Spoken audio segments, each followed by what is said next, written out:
Hey, ich habe noch gar nicht mit dir gerechnet. Hey, wie war denn der Termin mit dem Komponisten? Ganz gut. Wir konnten natürlich nicht alle Fragen beantworten ohne dich. Deswegen war es schade, dass du es nicht mehr geschafft hast. Hast du so lange im Stau gestanden? Nicht die ganze Zeit. Also der Stau hat schon lange gedauert. Und dann habe ich versucht, eine Abkürzung zu nehmen und mich auch prompt verfahren. Und wo bist du gelandet? Keine Ahnung, ich kannte mich irgendwann überhaupt gar nicht mehr aus. Du wirkst doch noch ganz gestresst. Oder war sonst noch irgendwas? Ich brauche einfach eine heiße Dusche und dann ins Bett.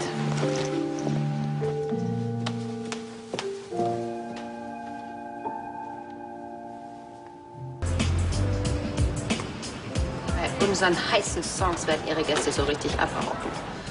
Solche Beschreibungen machen mir echt Angst. Kann ich verstehen. Morgen. Warum hast du mich nicht geweckt?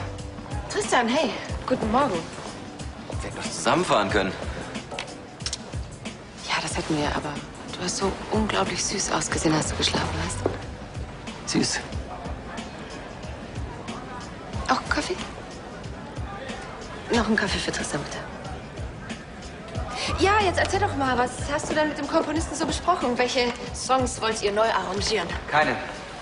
Es sind einfach zu viele Fragen offen geblieben und deswegen haben wir einen neuen Termin gemacht, bei dem du dann hoffentlich nicht im Stau stehst. Tristan, es tut mir leid. Aber was hätte ich denn machen sollen? Wo warst du eigentlich, bevor du im Stau warst? Ich war beim Arzt. Beim Arzt? Wieso? Zur Vorsorge bei meiner Gynäkologin. Warum hast du mir denn nichts gesagt? Naja, du, das war eine reine Routineuntersuchung und außerdem, seit wann kontrollierst du meine Arztbesuche? Echt, das tue ich nicht. Ich interessiere mich einfach dafür. Sonst noch irgendwas Besonderes vorgefallen? Hast du vielleicht irgendjemanden getroffen? Tristan, was soll das? Es ist alles genau so, wie ich es dir gesagt habe. Ich glaube dir kein Wort. Was soll das jetzt heißen? Das heißt, kein Arzt, kein Stau, da faltest du ein Date mit Christian. Also hör bitte auf, mich anzulügen. Natürlich spionierst du mir nach. Was denn sonst? Ich habe dir doch gesagt, dass ich dich rein zufällig gesehen habe, weil du mit Christian in der Nähe vom No Limits warst. Und wenn du dich schon heimlich mit ihm triffst, dann such dir beim nächsten Mal wenigstens einen sicheren Ort aus. Sicher? Wofür? Tristan, was unterstellst du mir hier? Dass ich eine Affäre mit Christian habe? Sag du's mir. Oh Gott, das ist völlig lächerlich. Ich war auf dem Weg hierhin und dann habe ich Christian getroffen und dem ging es nicht gut wegen Olli. Der immer noch auf einem Shooting für LCL in der Karibik ist. Ja, genau.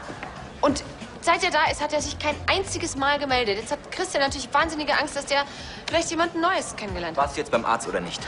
Es ist alles genau so, wie ich es dir gesagt habe. Ich habe nur nicht erwähnt, dass ich Christian getroffen habe. Und warum ist das so ein großes Geheimnis?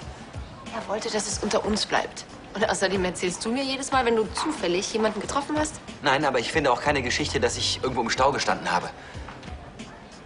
Und seit wann bist du überhaupt so eng mit Christian? Also nicht erst seit dem Flaschendrehen, falls du darauf anspielst. Nein, aber schön, dass du es erwähnst. Tristan, hör auf! Christian ist nicht nur schwul, sondern auch glücklich verheiratet. Ja, anscheinend ja wohl doch nicht so glücklich. Ich verstehe einfach nicht, warum du mir nicht gleich die Wahrheit gesagt hast. Dann habe ich ihr gesagt, dass sie mich nicht verantwortlich machen soll für ihr Problem. Was da wäre? Naja, dass sie auch Gefühle für mich hat. Ich weiß, was du jetzt wieder denkst. Die Hoffnung stirbt zuletzt. Nicht unbedingt, aber von uns beiden hast du auf jeden Fall die bessere weibliche Intuition. Wieso denkt Marlene eigentlich, ich hätte dich zu ihr geschickt? Rebecca, gleiches Recht für alle. Ich sage Marlene nicht, was du mir anvertraust und andersrum genauso. Ach komm schon. So, und jetzt muss ich auch leider wieder in den Stall. Bitte, nur ein ganz kleiner Tipp.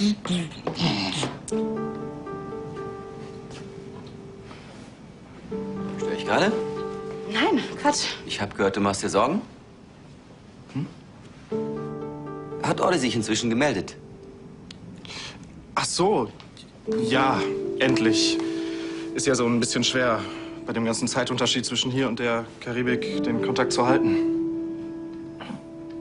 Die Geschichte hat Marlene ganz schön mitgenommen, aber es ist schön, wenn man jemanden hat, der für einen da ist. Ja, das sage ich auch immer. So, ich muss jetzt gleich auch wieder los. Gut.